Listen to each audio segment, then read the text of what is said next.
What's up with the squad? Back with another video. I seen the titles going out. Make sure y'all hit that like button, subscribe one for me, please. Let's get into it. The reality of this moment is kind of incredible. Donald Trump is in power. Republicans control the House and the Senate. And just yesterday, Donald Trump was speaking to leaders at Davos and the World Economic Forum. And world leaders are lining up to meet with him. It's a very different moment in Washington. And I've been struck by how Democrats haven't seemed to get their footing on. They don't have a leader right now. There is not a clear leader. Well, give them a minute. I mean, I don't know how much time they're going to have. And then on top of that, there's not a clear plan, strategy, and message. And I think the closest thing to a message of kind of who they're going to go after, other than just Trump is bad, was in Joe Biden's farewell address when he talked about these corporate oligarchs and the tech industrial complex.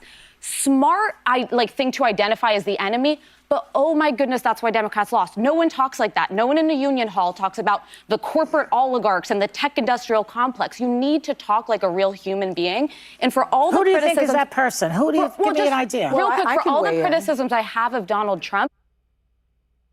Sonny said, oh, I can weigh in with her little funky...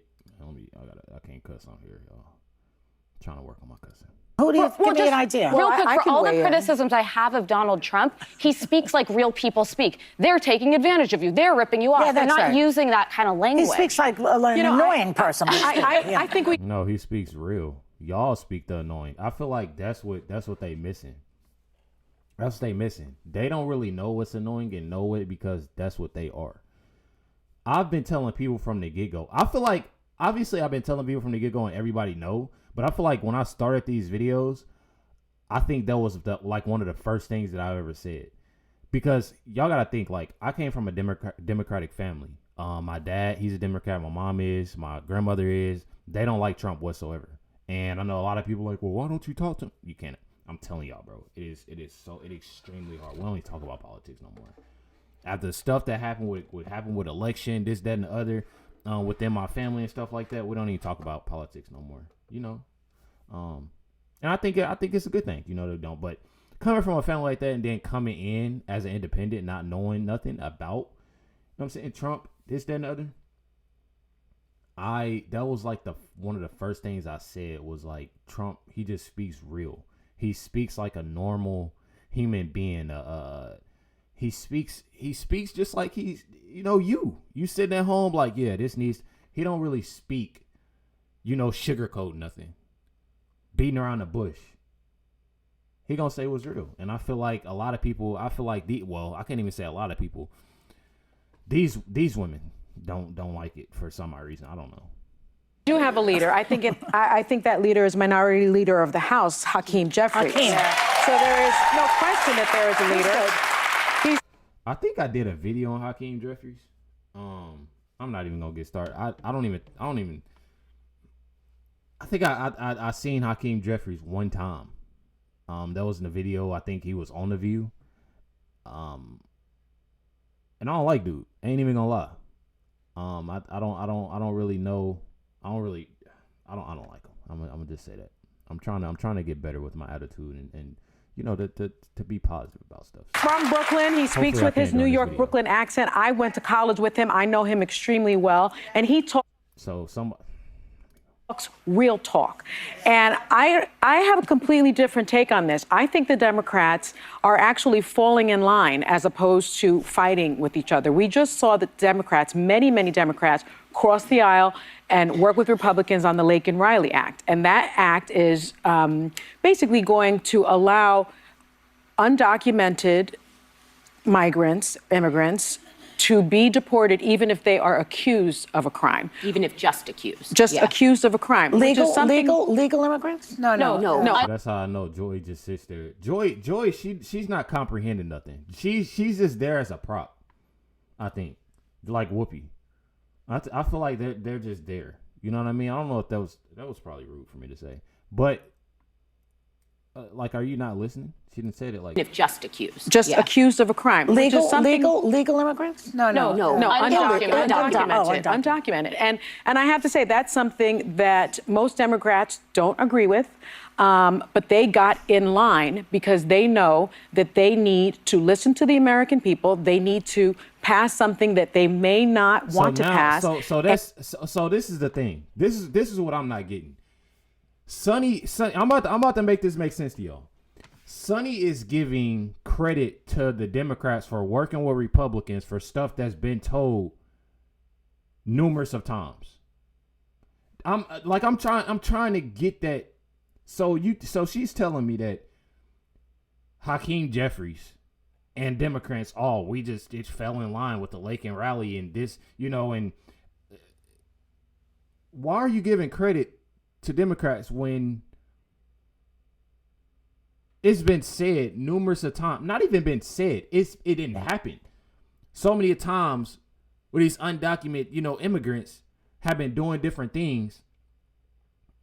And what? Kamala, she had her whole campaign and all types of Democrats didn't have no problem. She's sitting there giving them and Sonny said something about wasted tax dollars.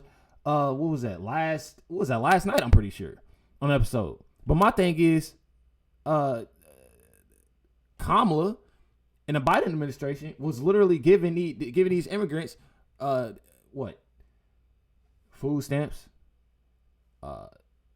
free homes. And it's literally, bro, I cannot stress it up. It's homeless vets that's out, bro. Like, I take the homeless stuff serious. I know a lot of people don't really look at stuff like that, but me personally, I do. I'm in a car club, been in a car club for years. I've started my own car club twice with me and my father. And we into cars. We into cars a lot. But we take that homeless stuff serious. Giving back it's a beautiful thing. You know what I mean? It's a beautiful thing.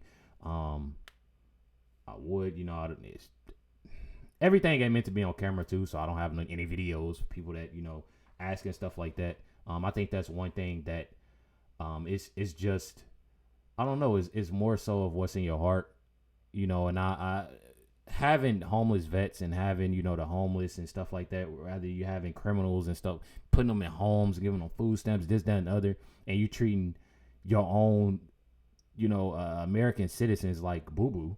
It's crazy to me.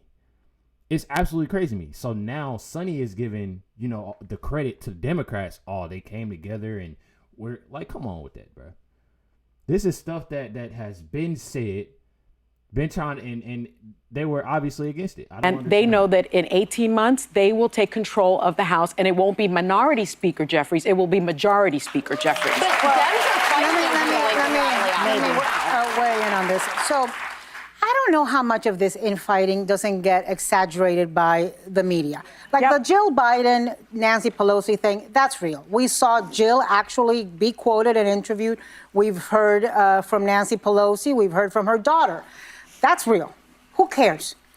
Joe Biden's not running again. Joe Biden's, in Delaware. Mm-hmm. They're not going to be an influence in this. The Kamala Harris versus Joe Biden thing, I have to tell you, I know Kamala Harris very well and her people very well. I haven't heard this bitching and moaning that keeps getting reported. So I don't know what low-level staffer is getting interviewed. That all being said, I would say to Democrats, like whenever I hear of this or read of this, I feel like I want to channel Cher and Moonstruck and just slap them over the face and say, get over it. Because, as I have said ad nauseum, right now, Donald Trump has no guardrails. He's got the Congress, both houses. He's got the White House.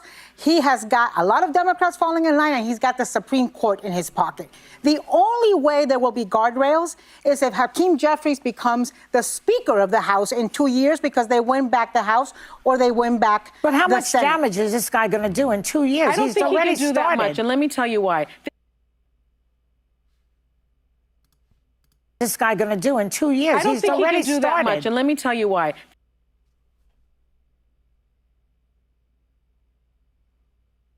So Sonny is saying, this the chemistry I be talking about. Sonny is saying that the Democrats working with the Republicans on something, she's giving a credit to them. And then Joy is saying how much damage, basically that Trump has already done. What damage has he done? But they were the same people saying that it was Biden that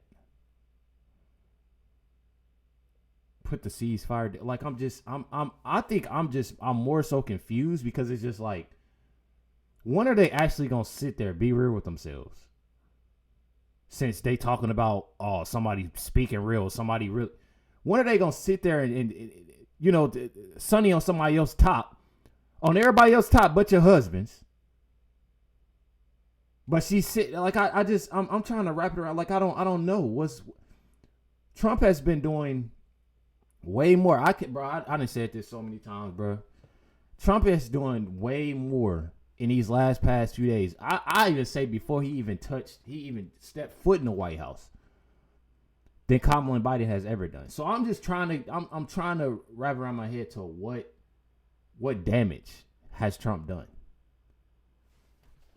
I don't know. There is such a super slim majority in Congress, and I don't think people talk about that enough. It's the closest if you in think history, about I it, it's the think. closest. Thank you, Sarah. It's the closest in history. Right now, if Elise Stefanik is confirmed, as it is expected, Republicans' House majority would drop down to 217 to 215. That means at that point they can't pass a single defection to pass legislation along party lines until the vacancies are filled. So there is a guardrail there, and that's the Democratic Party, which, by the way, again, has fallen in line. They are strong. Well, they are I would disagree on this. So it takes 218 to pass something in the House, and what Donald Trump and Republicans have proposed is doing a giant package that will address energy infrastructure in the country, his tax cuts that he wants to reauthorize. Those are going to pass the Republican House, and then they're going to go as part of what's called reconciliation to the Senate, and they'll only need a simple majority to pass in the Senate. So those things, some of which I think is good policy, is going to pass this Congress. But the thing that Democrats don't seem to be aware of is their likelihood of winning back anything in the Senate is very low because they lost Tester in Montana. Montana is not in play anymore. Sorry, y'all see me scoot away for a second. I had to put on some socks. It's a little chilly in here. Hey, and for the people that keep on telling me, oh, Reckless, somebody had commented said, I feel sorry for his girl because he has it freezing in the house and he has it. Why are y'all, like, I'm just so confused, bro. Like, why people are worried about what is going on here, bro. We like to keep it a little chilly. We're not people that love the hot, love to keep your heat on 80, 75. We're not folks that do that. You know what I mean? I've always wore sweatsuits, hoodies. I love hoodies, bro. If I show y'all my closet, I have a ton of hoodies. Bro. I wear hoodies, I wear hats nonstop. If y'all look at any of my YouTube videos, I always got a hat on. People just assume. But I had to say that because I had to scoot away and give me some socks. Anyways. Democrats in West Virginia is not. I always Their liked map him, is too. shrinking. They need to talk to Gallego and Slotkin, Yeah, that's what out they of need. Arizona and Michigan, because those were two Democrats that won in states that Trump took. So clearly they're talking to their constituents and figuring out what these places need. But, you know, that would be. we also saw very low ratings, viewership for Donald Trump's inauguration, which sure he means loves a lot of people. Joe Biden got like 13 million more. That's why she's sitting there stumbling over her words. They don't do nothing but lie on this. Donald Trump's inauguration, I'm which sure he means a loves lot of people. Joe Biden got like 13 million more viewers 4 years ago, and Trump himself got 11 million more viewers 8 years ago. Here's my concern, though. I understand that people are tuning out in order to preserve their mental health. And we have to figure out how to find a balance of how do we preserve our mental health, but how do we tune in and get engaged and get informed and get outraged? What do you suggest? So, bro, this is what I'm talking. This is what pisses me off, bro. Y'all know I'm trying to work on my cousin, bro. This is what pisses me off, and I'm literally getting irritated right now because just a few days ago, what did they say? If y'all tune in to all my videos, y'all know exactly what they said a couple days ago before the inauguration. What did Sunny say she was doing? I'm having a spa day. Then the next day, the next time they came on the show, I went to B-Dubs. I had a really great time with a friend that is a manager there or owner there, some crazy. You need to be worried about her husband. Whoopi, she clearly had something to do. Joy, she said she was doing something.